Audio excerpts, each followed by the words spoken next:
Yesaya pasalnya yang ke-50 ayatnya yang keempat dikatakan begini. Tuhan Allah telah memberikan kepadaku lidah seorang murid. Untuk apa lidah seorang murid? Supaya dengan perkataan aku memberi semangat baru kepada orang yang letih lesu. Jadi ingat, semua yang kita pelajari hari ini, semua kedisiplinan rohani yang kita bangun nanti, semata-mata bukan demi kepentingan diri kita sendiri.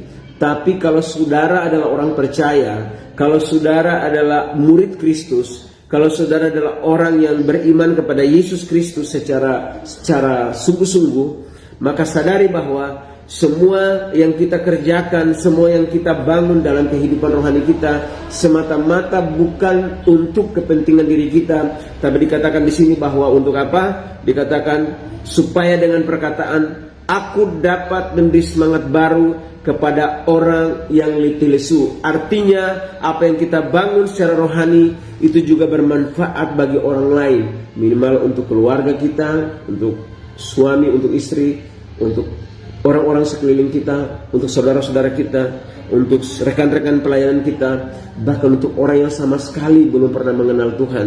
Mereka akan menerima firman Tuhan melalui kita, yang kita terima dari Tuhan, melalui keintiman kita dengan Tuhan. Dan firman itu yang sering saya katakan rema itu, firman Kristus itu akan menjadi kekuatan bagi orang lain ketika Tuhan menggerakkan kita, atau ketika kita mulai tergerak untuk melayani orang lain dengan kasih Tuhan yang luar biasa. Nah, pertanyaannya gini, tapi dimulai dari mana? Dari mana kita dapat memperoleh kata-kata yang dapat memberi gairah, memberikan semangat, kata-kata yang menyembuhkan orang lain, kata-kata yang dapat memulihkan orang lain? Tuhan, bagaimana supaya Tuhan mempercayakan kepada kita kata-kata yang dapat memberikan orang lain pemulihan atas keluarga mereka, atas anak-anak mereka, membawa kesembuhan, membawa terobosan kepada kehidupan orang lain? Bagaimana caranya perkataan-perkataan yang penuh kuasa itu kita terima? Di dalam kalimat selanjutnya dikatakan apa? Setiap pagi Tuhan mempertajam pendengaranku untuk mendengar seperti seorang murid.